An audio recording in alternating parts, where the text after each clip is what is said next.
Hi guys! Good morning! So today, hindi pumasok si Sydney kasi papacheck up po sila sa ENT at ipapalinis ko na rin yung mga tenga nila. So, pupunta kami ng Chinatown. Hi. Mamay ko lang. Nakasakay na kami ng kami yung 1 pa daw pala yung ENT since 1 pa talaga yung doctor. Pero ang nakalagay sa schedule 8. Ang gulo. So dahil yan, uunahin natin ng pagka-Chinatown dahil nakagayak na tayo. Dito na kami guys sa Divisoria.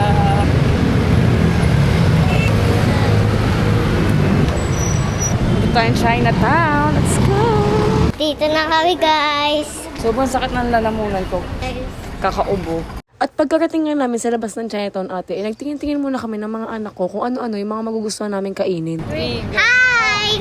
Dapat nga ate, doon pa kami sa may Binondo food trip. Pero yung mga paan ng mga anak ko, Diyos ko, pagod na daw sila. Kaya naman pagtatsagaan lang natin kung ano yung mga food tripan dito ate. At sana naman pagtsagaan nyo rin tong boses ko na paos na paos na. Grabe naman, ang sakit naman itong lalamunan na to. Kung nakikita nyo naman ate, napakaraming pagpipilian dito. Dito pa nga lang sa may mga palamig ate, nahahatak na ako na para bang gusto ko nang bumili kahit wala namang mga presyo. Kaya magugulat ka na lang te. Tapos katabi pa tong bilihan ng Dynamite. Ay nako talaga. Dahil kasama ko nga yung mga anak ko ate, ayan ang inuna namin, yung magic ice cream daw. Matagal ko lang nakikita to sa may TikTok na trending siya noon. Pero hindi pa namin natitikman at nabibili. Kaya naman, ayan na kung natin itatry.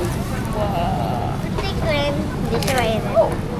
Hanap muna nga kami ng mauupuan dyan ate. Tapos ayan, itatry na natin. First bite. Ah! Ay!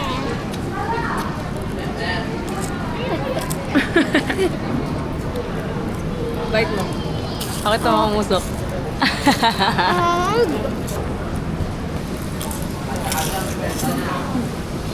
Go away, go away, go away, go away. Walang palang lasa to. Wala lang, umuusok-usok lang siya. Bite mo.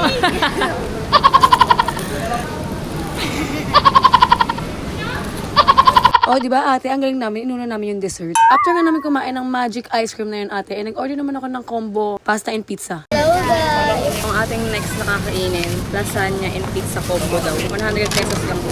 And hati-hati lang kami para marami pa kayong matikman. Taste test.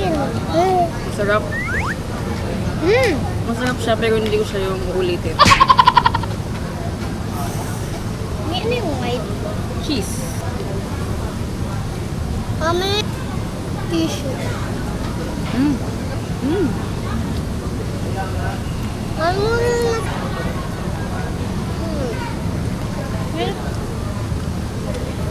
Sobrang kapal ng tinapay. Mabubusog ka dito. Oh. Rate. Anong rate? 7 out of 10. Pero kung gusto mo yung mabubusog ka, dito ka na. Tapos ka namin kumain at maumay dun sa pagkain na yun ate. Naghahanap naman kami ng maiinom. Pinag-iisipan ko nga mabuti ate kung bibili na ako ng gongcha o bibili ako ng inumin dyan sa bilihan na yan. Pero dahil ang pinuntang natin dito ay matikman yung mga hindi pa natin titikman, di itatry natin yan. Pero bago nga kami bumili ate, naglibot-libot muna kami para makita pa kung ano yung mga gusto pa namin tikman. Sa sobrang dami nga pagpipilian ate, hindi ka pa nakakabili, nabubusog ka na. Tapos nga ate, nakita ko tong Cheetos na may bell pepper ate. Gustong-gusto ko nga din to itry. Kaso nga ate, mali naman ako ng mga kasama. Dahil malamang hindi naman kumakain ng mga ganyan yung mga anak ko. At dahil kumain tayo guys, bibili naman tayo ng panulak, malamang. Ang gusto ko nga sanang itry na inumin dyan ay yung cucumber melon. Pero dahil kasama ko yung mga anak ko, sila ang masusunod na watermelon daw. Kaya ayan, sige, isang watermelon po. Bili tayo ng watermelon guys. Mami! Ang sarap.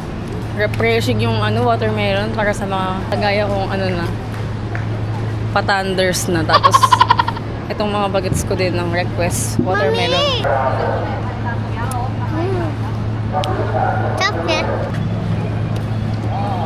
Tapos may black dito. Nang makita lang. Hi guys! Nabusog na ako agad guys. Kinain lang namin yung magic ball, sanya, pizza, saka itong watermelon. Kung na kami tatlo, hati-hati lang kami dun na per order.